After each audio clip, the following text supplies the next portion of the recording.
trust is in you, ancient of days. My trust is in you. Frères et sœurs de l'émission La manne du ciel. La manne jaillit toujours abondamment du ciel et nous donne la révélation de notre Seigneur Jésus-Christ. Et il nous remplit de gloire. Le Seigneur Dieu Tout-Puissant. Afin qu'on sache qui il est et qui est venu nous sortir et nous délivrer du péché et de la domination du mal. Cette émission est présentée par le serviteur Jules Comblan Sossou de l'église missionnaire Philadelphie de Christ Salomé. Et nous partageons encore avec toi ce matin la révélation sur qui est Jésus-Christ. C'est lui, je suis. Et je suis est tout, partout et en tout lieu. Et c'est lui qui est venu nous sauver. Alors aujourd'hui, nous voyons de manière très importante ce qu'il nous dit dans Exode 3, lorsqu'il s'est révélé à Moïse. Et il lui a dit, lui qui est l'ange de l'Éternel, qui est l'Éternel et qui est Dieu, ce qui fait trois. Il s'est révélé sous trois noms. L'ange de l'Éternel, l'Éternel et Dieu.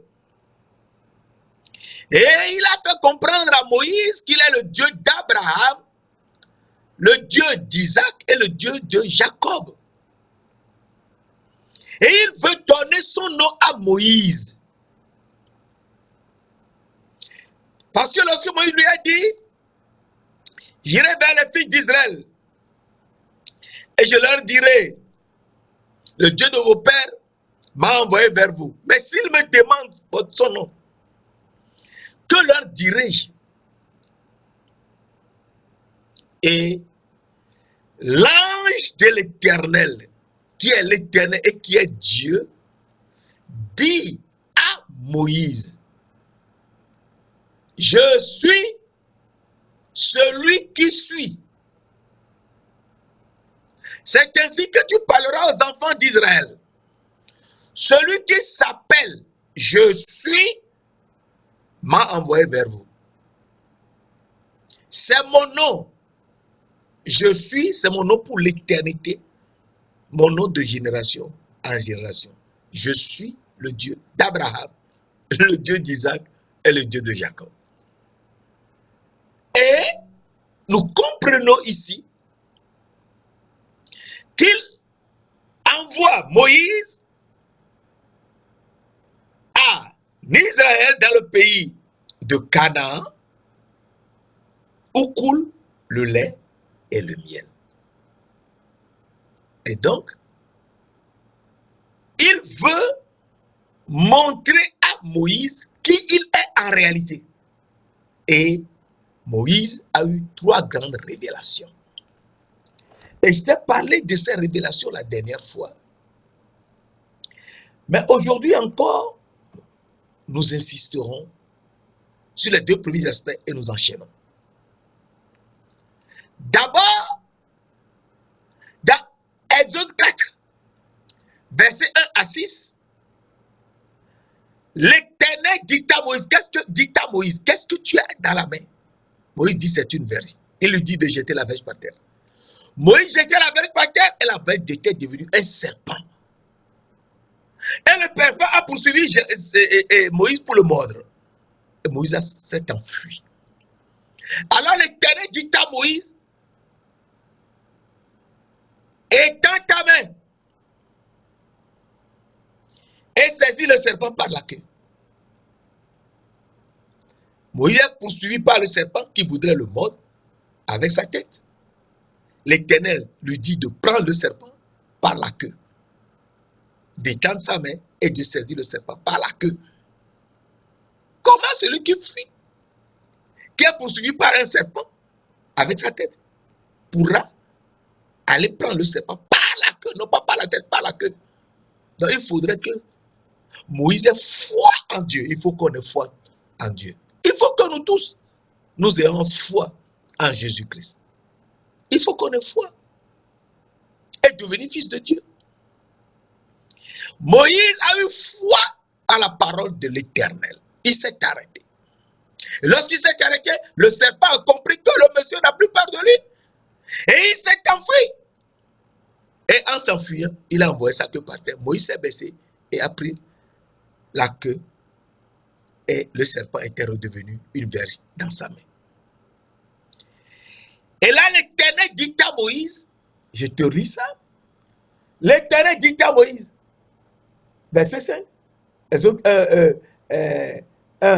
Exode 4, verset 5.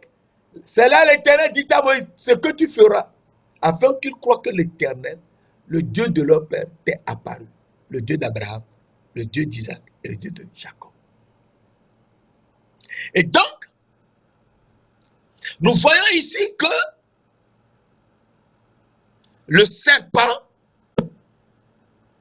ancien, eh bien, il va poursuivre celui qui est le Fils de Dieu. Et le Fils de Dieu va l'attraper pour lui écraser la tête. Alors, mes frères, mes sœurs, il faut qu'on sache que Dieu qui nous a fait venir sur la terre, nous a dit, et dans sa parole, parce qu'il n'y a que la parole de Dieu qui nous situe toujours. Il nous dit dans sa parole, Genèse 1, verset 26, Dieu dit, faisons l'homme à notre image, selon notre ressemblance. Il faut noter ici que Dieu nous a déjà fait à son image, à partir de son propre sang. Dieu nous a révélé des âmes vivantes de son propre sang. Et nous étions des âmes qui sont invisibles. On ne voit jamais une âme. L'âme est invisible, mais elle existe. Et Dieu lui a dit d'obéir à sa vérité, c'est-à-dire à sa parole. Car la parole de Dieu, c'est la vérité. Jean 17, verset 17. Et nous voyons cela, que Dieu a révélé l'homme âme invisible dans 1 Pierre 1, verset 19 à 22. Et lui a dit d'obéir à la vérité. Et cette vérité, c'est sa parole. Et Dieu qui a fait cela, nous a montré, faisons l'homme à notre image. Nous sommes à l'image de Dieu. Des âmes invisibles. Jésus-Christ est l'âme de Dieu. Jésus-Christ est l'âme de Dieu. Hébreux 10, verset 38. Et il reste un deuxième aspect qu'il faudrait voir. Faisons l'homme à notre image, selon notre ressemblance. Donc, Dieu veut qu'on soit à sa ressemblance. Pour qu'il domine. Donc, pour ressembler à Dieu, il nous faut dominer sur les poissons de la mer, sur les oiseaux du ciel, sur le bétail, sur tout et surtout sur tout reptile qui rampe sur la terre. Et j'avais dit que le reptile qui rampe sur la terre, c'est le serpent. Et donc l'homme doit dominer sur le serpent. C'est très important. Tout animal qui se meut sur la terre. Genèse 1, verset 28. L'homme doit dominer sur tout animal qui se meut sur la terre. Genèse 1, verset 28. Et donc à partir de là, Dieu nous a créé, Genèse 1, verset 27, Il nous a créé âme invisible. Dieu créa l'homme à son image. Donc, il a créé âme invisible. Il le créa à l'image de Dieu. Il faut qu'on soit à l'image de Dieu pour ressembler à Dieu. Donc, la deuxième chose, Dieu créa l'homme à son image. Deux, Dieu créa l'homme à l'image de Dieu. Donc, à l'image de Dieu, c'est que l'homme doit ressembler à Dieu. Et une fois qu'on ressemblera à Dieu, eh bien, il créa l'homme et la femme. Ou bien, l'homme qu'il a créé, eh bien, aura pour femme l'homme qu'il a créé. Alors, tu vas te poser la question. Mais non, l'homme, c'est le fils de l'homme, qui est Jésus-Christ. Et la femme, c'est nous. C'est pour ça que Jérémie nous dit, dans Jérémie 31, verset 22, la femme recherchera l'homme. Et donc, c'est nous, aujourd'hui, de rechercher l'homme, de rechercher le Seigneur Jésus-Christ. Et Dieu ayant fait la chose ainsi, nous dit, il faut dominer.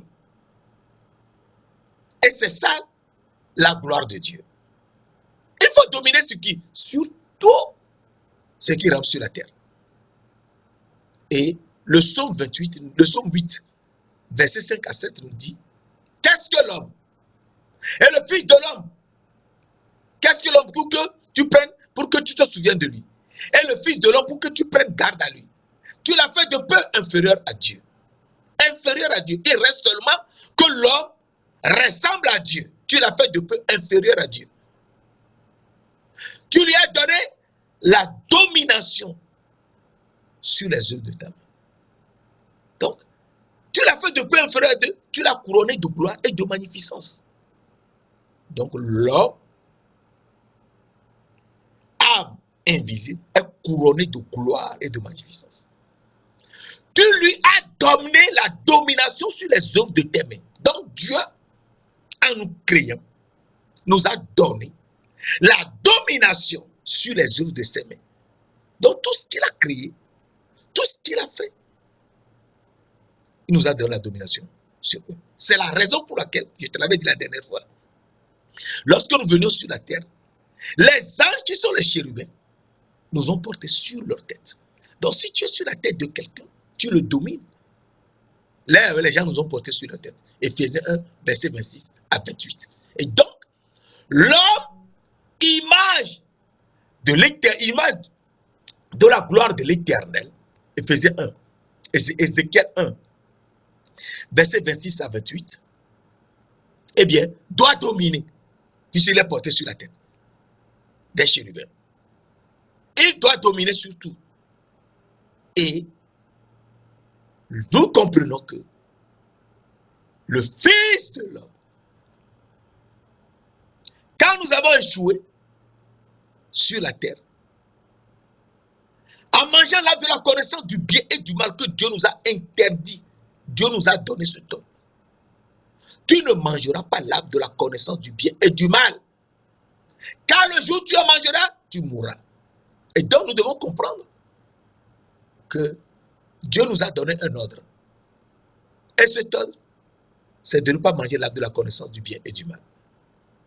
Et l'arbre de la connaissance du bien et du mal, ça se trouve au début du jardin d'Éden. Genèse 2, verset 9 nous dit, Dieu planta un jardin en Éden. Et il y a des arbres de toute espèce dans ce jardin, agréable à voir et bon à manger. Et l'arbre de la vie au milieu du jardin et l'arbre de la connaissance du bien et du mal. L'arbre de vie est au milieu du jardin. Et donc, si c'est au milieu du jardin, il faut traverser tout le jardin, arriver au milieu du jardin et voir l'arbre de la vie. Or, le jardin d'Éden, il y a 4 fleuves dans le jardin d'Éden. Le nom du premier fleuve s'appelle Pishon. C'est celui qui entoure tout le pays de Havila. Là où se trouve l'or pur, le bédélium et la pierre d'onyx. Et le nom du second fleuve, c'est Gihon, qui entoure tout le pays de Couche. Couche, c'est l'obscurité. Couche, c'est l'obscurité. Donc, le fleuve Gihon entoure tout le pays de Couche. Et donc, le pays de Couche est dans l'obscurité. C'est l'obscurité totale. Donc, on ne peut jamais voir au-delà de l'obscurité, puisque c'est là-bas que se trouve l'arbre de la vie.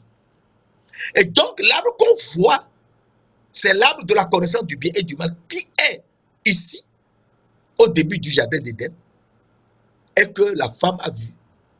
Et le serpent l'a trompé en la séduisant, que c'est l'arbre de la connaissance du bien et du mal qu'ils doivent manger et être comme des dieux, et que Dieu a interdit de manger l'arbre qui est au milieu du jardin. Non! L'arbre qui est au milieu du jardin, qui n'est pas visible, c'est cet arbre que nous devons manger. C'est l'arbre de la vie. Et donc, à partir de là, Adam et Ève ont mangé l'arbre de la connaissance du bien et du mal. Et ils ont eu. Leurs yeux se sont ouverts. Mais donc, ils voyaient avant. Si leurs yeux se sont ouverts, ça veut dire que les premiers yeux avec lesquels ils voyaient, c'était fermé. Et ils s'étaient vus nus. Donc, ils n'étaient pas nus avant. Ils étaient habillés. Oui, ils avaient l'habit de lumière. Ils avaient l'habit de lumière. Et tout cela, ils l'ont perdu. Et Dieu a tué un bélier, enlevé la peau et leur a fait un habit. Genèse 3, verset 21. À partir de là, nous devons comprendre tout ce que le serpent a dit à Ève, dans Genèse 3, verset 1 à 7, et qui a été la base de leur chute. Eh bien, le serpent, Dieu l'a maudit. Dieu l'a maudit et il est le chérubin qui a fait sur le chérubin. C'est un chérubin qui devait leur jouer, qui leur jouait d'ailleurs des tambours, de la flûte et des luttes. Ézéchiel 28, verset 13 à 15. Et donc à partir de là, il est appelé serpent parce que Dieu l'a maudit. Oui, Dieu l'a maudit. Dieu l'a maudit parce que c'était un chérubin qui jouait le tam-tam, la flûte et les luttes pour Adam qui doit cultiver le jardin. Ézéchiel 28, verset 13 à 15 que je viens de te dire. Il faut lire cela. Et là, tu seras situé. C'est très important. Et Dieu, maintenant, a tué un bélier, a enlevé la peau et a fait des habits à Adam et Ève.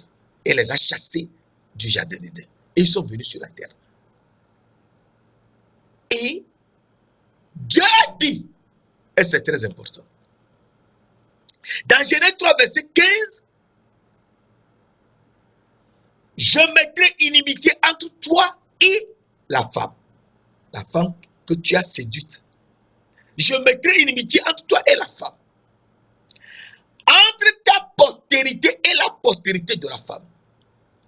La postérité de la femme t'écrasera la tête et tu lui mordras le talon. Et nous voyons très bien ici que la postérité de la femme, une femme seule, sans aucun rapport sexuel, sera enceinte et enfantera un fils. Et cela est arrivé une seule fois dans l'histoire des hommes sur la terre. Dieu de gloire, le Tout-Puissant, celui qui était, qui est et qui vient, le même qui ne change pas. Oh, alléluia. L'Éternel, il est venu sur la terre. Il ne change pas, il est le même. Jésus-Christ est le même hier, aujourd'hui et éternellement. Hébreux 13, verset 8. Il est venu. Et il est venu pour écraser la tête du serpent. Et Jésus, j'avais dit la dernière fois, que lorsque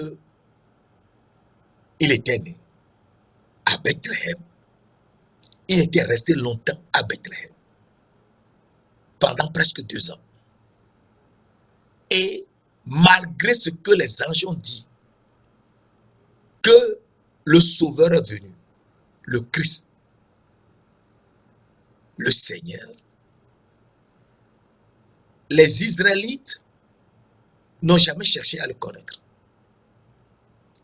Et Dieu a redonné la révélation, l'enfant qui est dans la main, a donné la révélation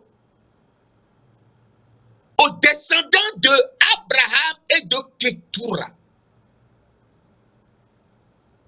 Et oui, Abraham a eu une autre femme, une troisième femme qui s'appelait Ketura, qui est une Cananéenne, une Éthiopienne. Une Cananéenne, une Éthiopienne. Genèse 25, verset 1 à 6. Lis là-bas. Et le quatrième des 6 fils que Ketura a donné à Abraham s'appelait Madian. Et le Seigneur Dieu, Jésus-Christ qui est dans la main de Marie et qui était à Bethléem, a donné la révélation aux Madianites dans le pays d'Orient où ils étaient à côté de leur grand frère Ismaël, d'aller de suivre l'étoile, que l'étoile apparaîtra au ciel, va descendre jusqu'en bas, de le suivre, et que l'étoile les amènera jusqu'à lui, là où il est. Et un jour, effectivement, ils ont vu l'étoile. C'est ça, Dieu. C'est un jour, il te donne la révélation. Et c'est très important. Ils ont eu la révélation. Et dans la révélation, Dieu de gloire leur avait dit d'amener de l'or,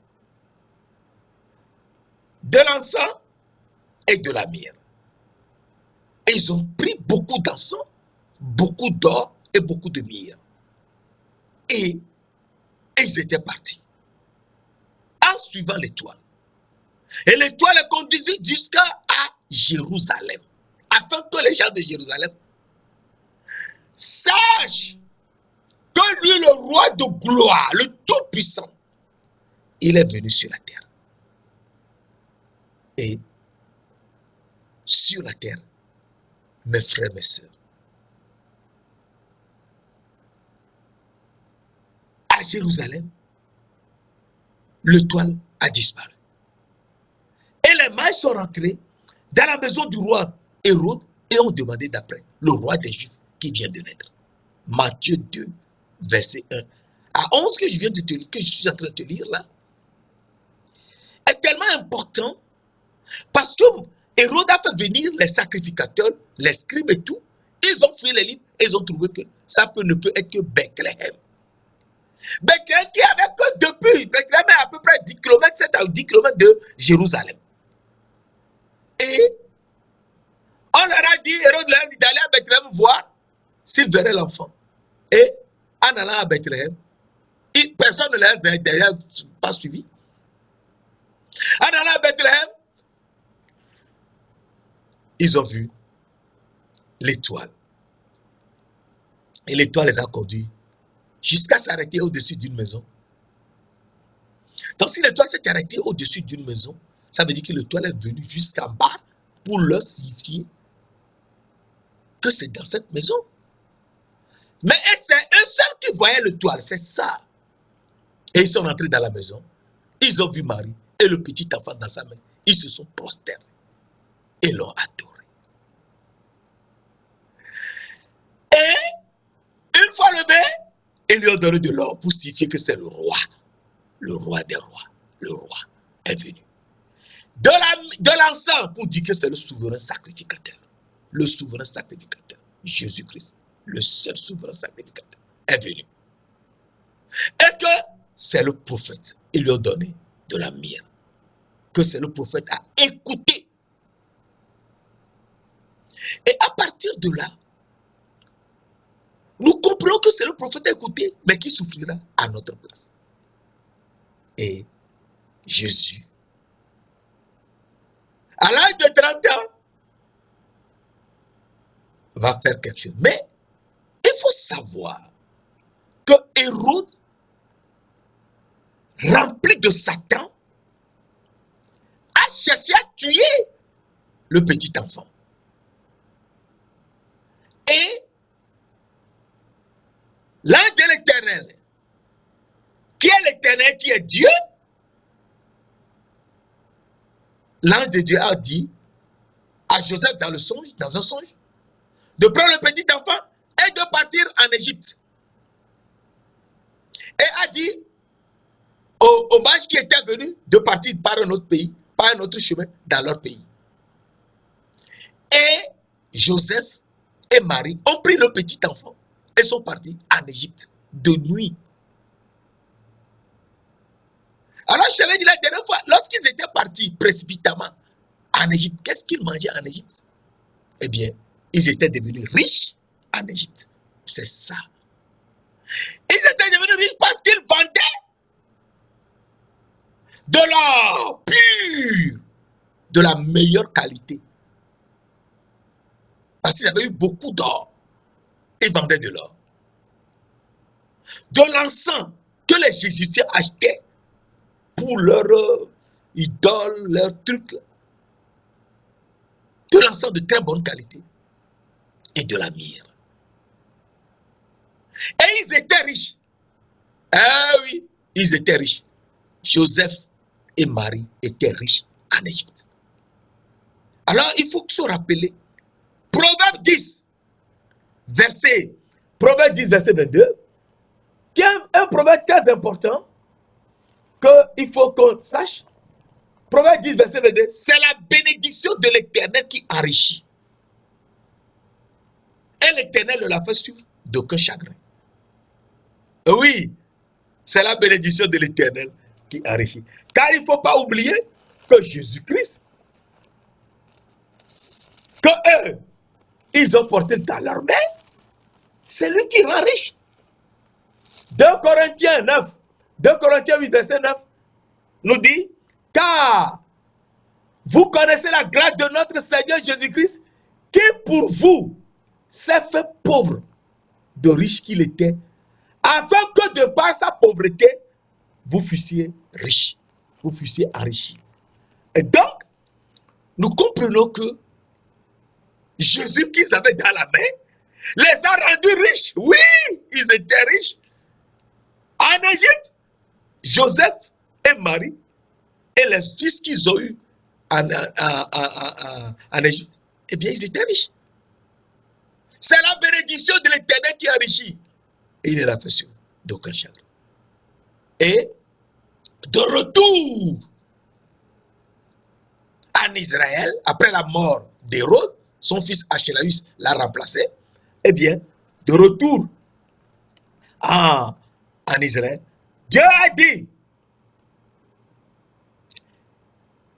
Dieu, qui est l'ange de Dieu, qui est Jésus-Christ, l'Éternel, dans la main, qui est l'Éternel, et qui a grandi finalement, eh bien, leur a dit d'aller, non plus à Bethléem, mais d'aller là où ils étaient avant de quitter la Galilée et venir à Bethléem, d'aller à Nazareth. Et je te lis cela et on enchaîne.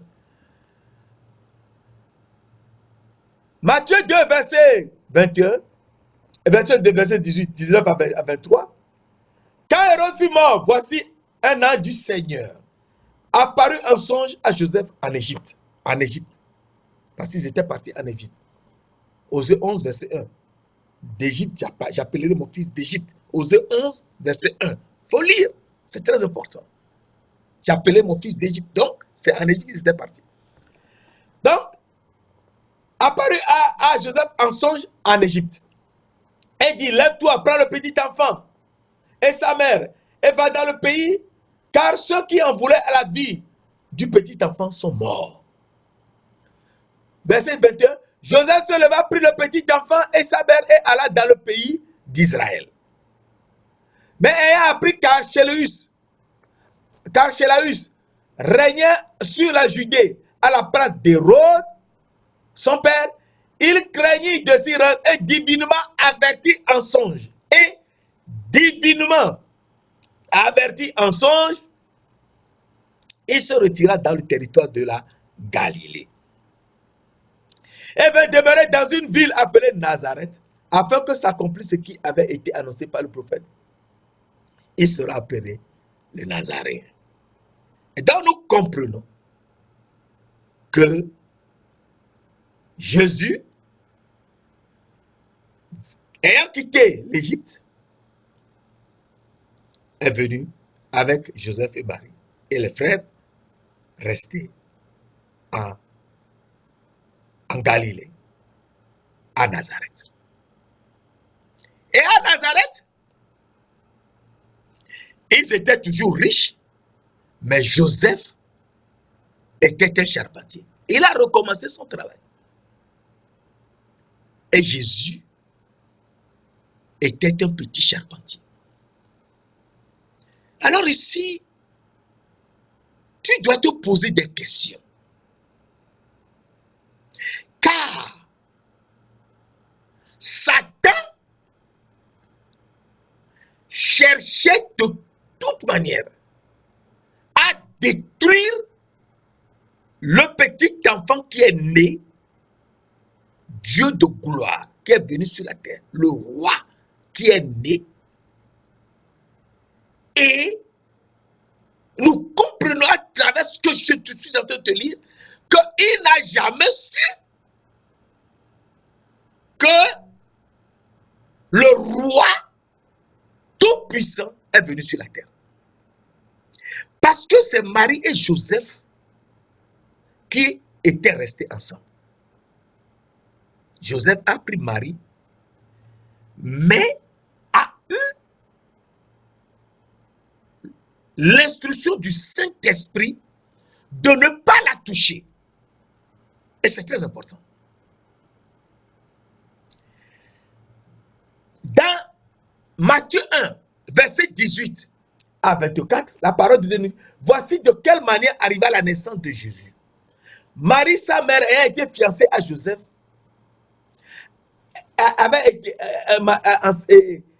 se trouva enceinte par la vertu du Saint-Esprit. Se trouva enceinte par la vertu du Saint-Esprit. Avant qu'ils eussent habité ensemble. Joseph, son époux, qui était un homme de bien et qui ne voulait pas la diffamer, se proposa de rompre secrètement avec elle. Comme il y pensait, voici un ange du Seigneur lui apparut en songe et dit, Joseph, fils de David, ne crains pas de prendre avec toi Marie, ta femme, car l'enfant qu'elle a conçu vient du Saint-Esprit. Elle enfantera un fils et tu lui donneras le nom de Jésus. C'est lui qui sauvera son peuple de ses péchés. Tout cela arriva afin que s'accomplisse ce que le Seigneur avait annoncé par le prophète Esaïe. Voici, la vierge sera enceinte. Et elle enfantera un fils. On lui donnera le nom d'Emmanuel. Ce qui veut dire Dieu avec nous. Verset 24. Joseph s'était réveillé, fit ce que l'ange du Seigneur lui avait ordonné. Ce que l'ange du Seigneur lui avait ordonné. Il nous faut respecter l'ordre de Dieu. C'est ça. Il faut respecter l'ordre de Dieu. Ce que Dieu dit dans sa parole, qui est la Bible, et non pas ce que quelqu'un dit les baratins d'un homme, les élucubrations d'un homme. Non. Les fadaises d'un homme. Non. Il ne faut pas. C'est la parole de Dieu qu'il faut suivre. Ni les fadaises d'un homme, ni ses bilévisés. Joseph s'était réveillé, fit ce que l'ange lui avait ordonné, et il prit sa femme avec lui. Eh bien. Mais il ne l'a connu point. Verset 25. Genèse 1, verset 25. Et Matthieu 1, verset 25. Mais il ne l'a connu point jusqu'à ce qu'elle eût enfanté un fils, auquel il donna le nom de Jésus. C'est très important. Et donc, l'enfant Jésus est né à Bethléem et après que les mages sont venus, lui ont donné de l'or, de l'encens et de la myrrhe, ils étaient tous partis en Égypte. Et après la mort d'Hérode, Dieu, l'ange de Dieu leur a dit, l'ange du Seigneur, qui est l'enfant qui est dans la main, oh alléluia, leur a dit d'aller, de quitter l'Égypte et d'aller en Galilée, dans la ville de Nazareth. Et dans la ville de Nazareth, Jésus était devenu charpentier, comme Joseph. Et là, charpentier, personne ne le connaît plus. Le diable ne sait plus qui il est. Il est charpentier. À 12 ans, Jésus entra dans le temple et tout le monde était surpris en voyant son intelligence et sa sagesse. Mais qui est cet enfant? Oui. Mais on ne le connaît pas. Et il était resté. À 30 ans, le diable le cherchait partout. Parce que c'est lui qui doit briser la tête du serpent. Le diable le cherchait partout. Et c'est sûr qu'il était mort. Et à 30 ans, Jésus vint au Jourdain. Et au Jourdain, et tu l'avais dit la dernière fois, il sortit, il était baptisé par Jean-Baptiste. Et il sortit de l'eau, de l'eau. Et une fois qu'il est sorti de l'eau, l'Esprit de Dieu descendit comme une colombe et vient en lui. Comme une colombe, n'est pas une colombe, comme une colombe. Pour que Jean-Baptiste voie. Les autres ne voyaient pas. C'est Jean-Baptiste seulement qui voit. Et il est venu comme une colombe, est entré en lui et l'a conduit au désert. Pour qu'il soit tenté par le diable. Et Jésus a fait 40 jours, 40 nuits de jeûne et il lui fait. Mais Dieu, quand on dit Dieu lui fait, il faut comprendre que il a voulu juste nous montrer quelque chose. Comment Dieu peut avoir faim? Il ne mange pas.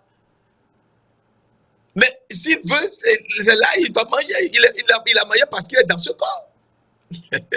Il est Dieu. Rien n'est impossible à Dieu. Tout est possible à Dieu. Et il lui fait. Il le fait tout simplement parce que Moïse ayant fait 40 jours et 40 nuits, le diable est venu le tenter. Le diable a tenté. Il a tenté comment? Oui, le diable a tenté. Le diable a tenté Moïse.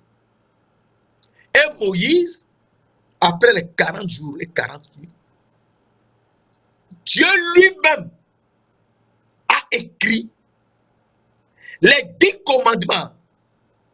Dieu a écrit les 10 commandements sur 2 pierres de table et a donné les pierres que lui-même a prises et a écrit dessus, a donné ça à Moïse.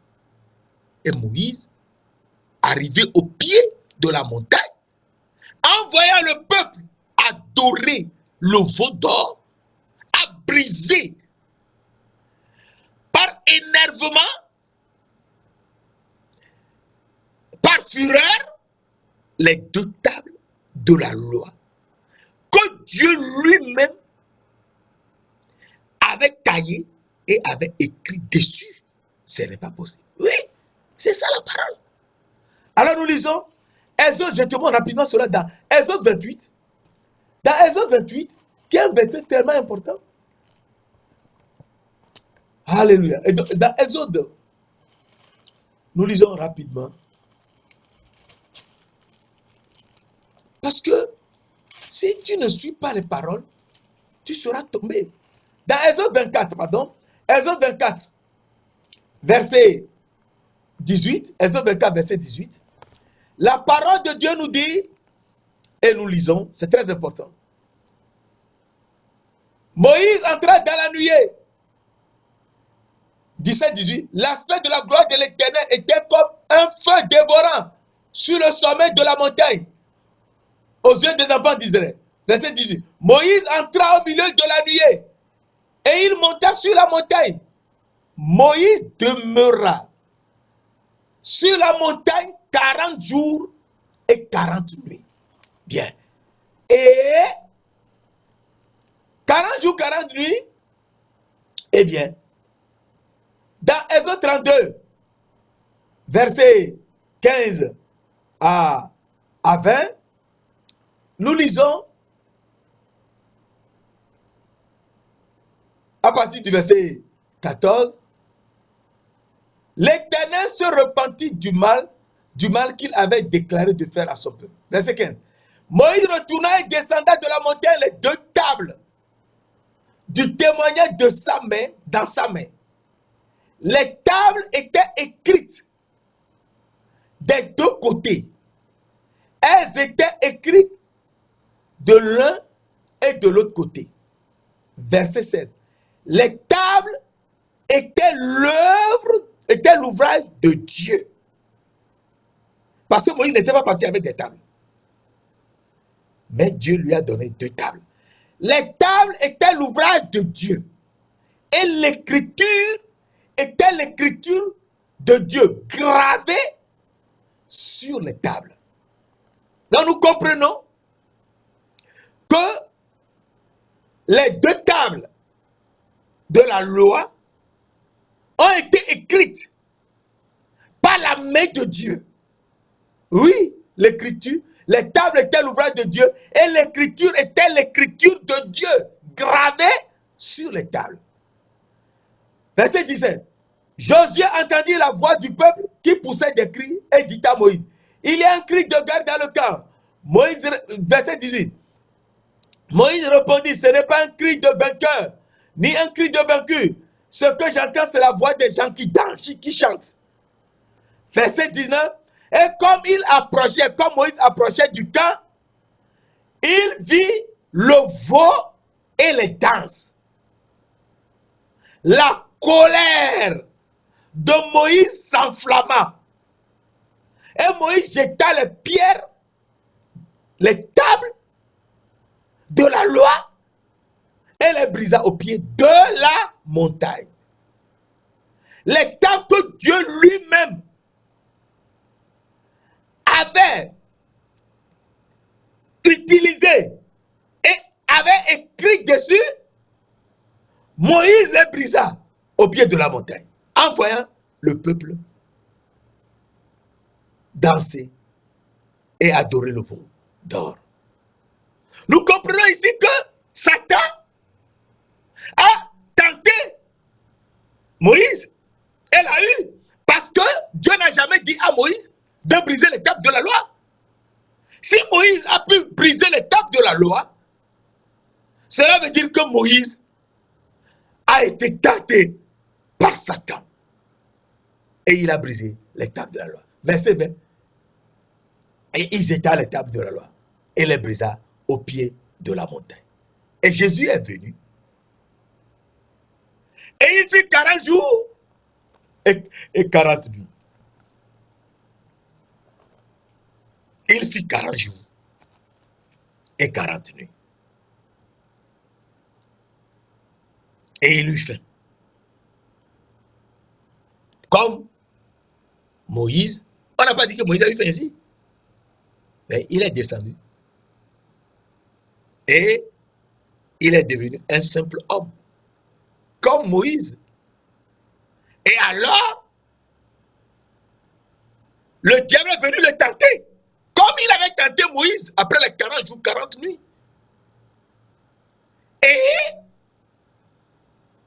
le serpent lui dit, le diable, qui est le serpent ancien, et qui est Satan.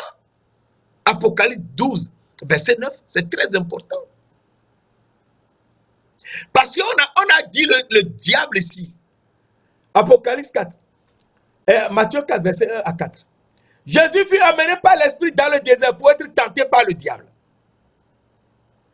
Après avoir jeûné 40 jours et 40 nuits, il lui fait. Le tentateur s'étant approché, lui dit, si tu es fils de Dieu, ordonne que ces pierres deviennent des pains. Jésus répondit, il est écrit, l'homme ne vivra pas de pain seulement, mais de toute parole qui sort de la bouche de Dieu. Et donc, après les 40 jours, 40 nuits, le diable est venu tenter Jésus, comme il avait tenté Moïse. Et Moïse s'est mis en colère et a brisé les tables que Dieu avait écrites. Les tables avaient été écrites par Dieu. Comment briser les tables écrites par Dieu? Jamais. Mais Moïse l'a fait, au pied de la montagne. Et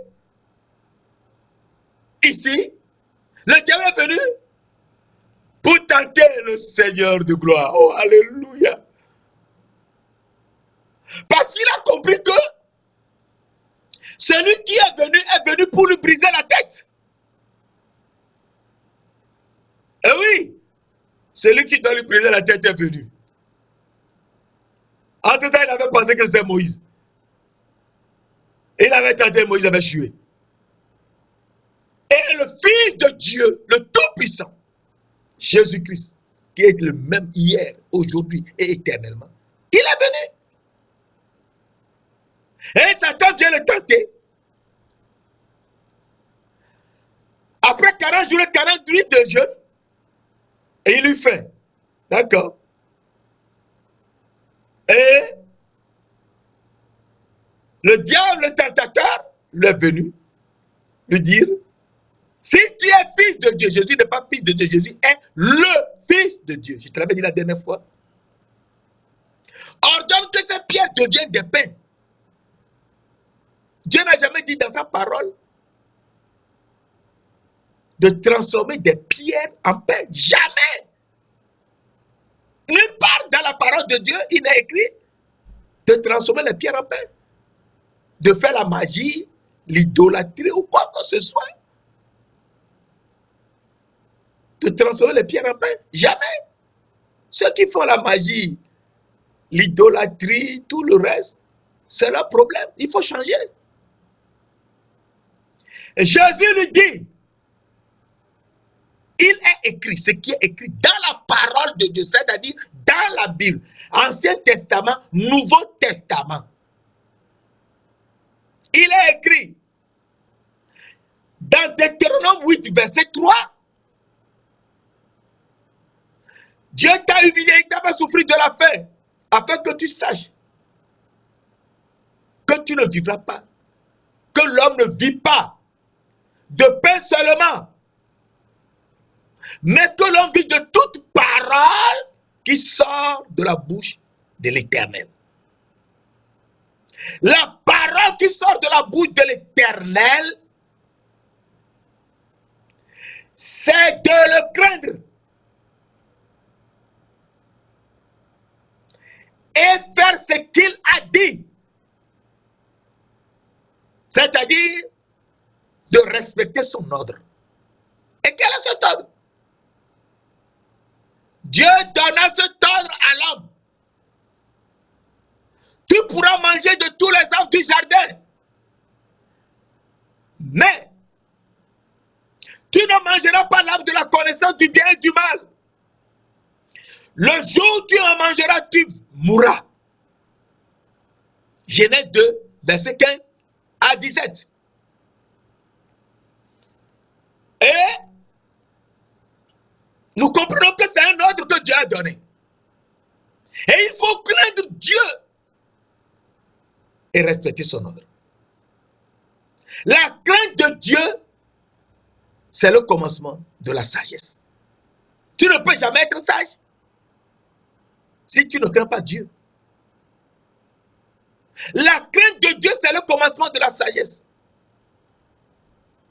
La science des saints, c'est l'intelligence. Et donc Dieu nous a fait venir sur la terre pour qu'on soit saints. Nous étions des âmes invisibles, mais une fois sur la terre où nous sommes visibles aujourd'hui, il faut qu'on soit saints. Et pour être saint, il faut commencer à craindre Dieu. La crainte de Dieu et de l'Éternel, c'est le commencement de la sagesse. La science des saints, c'est l'intelligence. Donc pour être saint, il faut commencer à craindre Dieu. C'est ça. Il faut le craindre. Le craindre, cela veut dire quoi? Oui, le craindre, ça veut dire ne pas être sage. Selon notre propre connaissance. Proverbe 3, verset 7. Ne sois plus sage à tes propres yeux. Crains l'Éternel et détourne-toi du mal. Détourne-toi de la connaissance du bien et du mal. Proverbe 3, verset 7.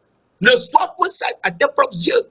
Crains l'Éternel et détourne-toi du mal. Donc il faut craindre Dieu. Oui, il faut le craindre. Il faut le craindre. Voici la crainte du Seigneur, c'est la sagesse. S'éloigner du mal, c'est l'intelligence. Et donc il faut le craindre. Et le craindre, c'est ça ce que notre âme mange. C'est la vérité de notre âme. Notre âme n'est pas là pour manger les choses, les pains. Mais notre âme mange la parole de Dieu. Notre âme mange la parole de Dieu. Je te montre cela. Dans le psaume, oh alléluia, psaume 127, verset 2. Psaume. C'est dans le psaume que ça se trouve, dans l'Ancien Testament. Psaume 127, verset 2, nous montre, et de manière importante, en vain, vous levez-vous le matin, vous couchez-vous tard, et mangez le pain de douleur. L'Éternel en donne autant à ses bien-aimés pendant leur sommeil. L'Éternel en donne autant, c'est-à-dire donne du pain à ses bien-aimés pendant leur sommeil. Pendant que tu dors, l'Éternel te donne la nourriture. Quelle nourriture te donne-t-il? Eh bien, il te donne sa parole. Oui, c'est sa parole qu'il te donne. Et tu manges la parole, ton âme mange la parole, et ton âme est remplie. Et c'est ce qu'il nous montre dans Matthieu 6, verset 11. Matthieu 6, verset 11, qui est un verset très important. Matthieu 6, verset 11, que je te montre rapidement. Dans nous aujourd'hui, notre pain quotidien. Notre pain quotidien, ce n'est pas ce que nous mangeons là, non. C'est ce que notre âme mange, c'est-à-dire la parole que je partage avec toi. C'est ça que notre âme mange. Matthieu 6, verset 11. Donne-nous notre pain quotidien. Le pain quotidien que nous mangeons, c'est le pain que notre âme mange. C'est la parole de Dieu. Et donc, Jésus a écrasé la tête du serpent par il est écrit. Et je t'avais montré la dernière fois, les deux autres, il est écrit. Donc Satan, c'est que Jésus lui a écrasé la tête et il était parti. Il était parti pourquoi? Il était parti attendant. Il était parti en attendant, eh bien, un moment favorable. Il était parti, oui, il était parti. Et je te montre cela dans Luc 4, et nous allons à la fin. Dans Luc 4, verset 13, parce que dans Luc 1, dans Luc 4, verset à 12, on a revu tout comment Jésus a écrasé la tête du serpent par il est écrit. Donc, dans le verset 13, Luc 4, verset 13, après avoir tenté de toutes ces manières, après avoir tenté de toutes ces manières, Jésus, le diable, le tentateur, qui est Satan, qui est le serpent ancien, s'éloigna de lui jusqu'à un moment favorable. Et ce moment favorable, c'est celui que nous verrons la prochaine fois, qui est que lui, le serpent, va briser la tête de Jésus. Oui, il faut qu'il brise la tête de Jésus. Et nous verrons cela la prochaine fois. Saint-Esprit, Esprit du Dieu vivant, Esprit de gloire, nous te remercions, nous t'adorons, nous te donnons gloire, car tu nous donnes des révélations extraordinaires. Conduis-nous dans la parole. Montre-nous les points que nous ne connaissons pas. Révèle-les-nous afin que nous les partagions, que nous sachions pourquoi. Tu as quitté les cieux des cieux pour venir sur la terre. Et que les hommes ont voulu te tuer, Satan a voulu te détruire, il n'a jamais pu. Et tu lui as brisé la tête. Nous te remercions. Car c'est toi qui nous as lavé avec de l'eau de ton sang et qui nous a donné l'Esprit de Dieu pour nous reconduire dans la vie éternelle. Merci de l'avoir fait. Au nom précieux de notre Seigneur Jésus-Christ de Nazareth. Amen.